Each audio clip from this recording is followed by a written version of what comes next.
Kau letakkan tiket 70, 60, 50, 40. Puasa ini mahal, babe. Puasa kau kena ambil hati. Penyokong-penyokong Harimau Malaya ni. Assalamualaikum. Aku ada perkara yang aku nak cadangkan. Game antara Harimau Malaya bertemu Vietnam, kelayakan Piala Asia. So, 10 hari bulan 6 ni memerlukan penyokong-penyokong yang ramai, rakyat Malaysia supaya dapat datang ke stadium. Penuhkan stadium. Ini bukan game main-main, babe. Ini game yang sangat penting untuk menentukan kita mampu tak untuk layakkan diri secara merit sekali lagi. Kalau andai kata dapat mengalahkan Vietnam, sebab Vietnam bukan cacaran pasukan. So, aku cadangkanlah.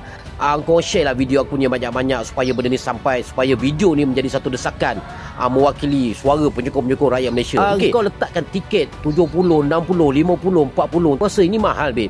Cuba ambil hati penyokong rakyat Malaysia ni. Penyokong-penyokong Harimau Malaya ni. Kau ambil hati supaya stadium ni penuh. Sekarang ni masalah costing, masalah kekangan kewangan, tak cukup duit dan sebagainya. Tapi kau nak penyokong datang.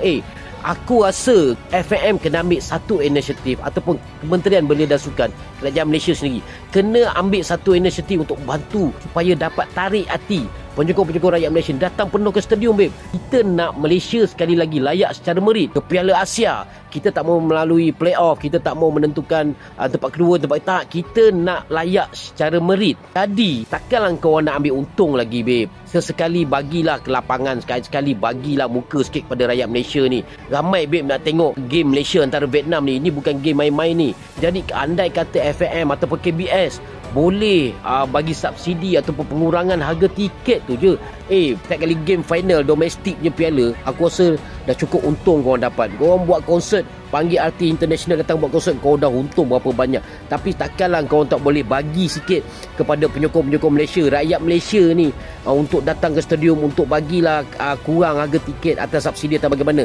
Tapi aku rasa itulah yang terbaik kalau korang nak penyokong-penyokong ramai-ramai datang stadium. Kita orang bukan nak cabut-cabut tu bagai. Kita nak tengok pemain-pemain Malaysia beraksi, berjumpa Vietnam, akhirnya mengalahkan Vietnam. Itu je.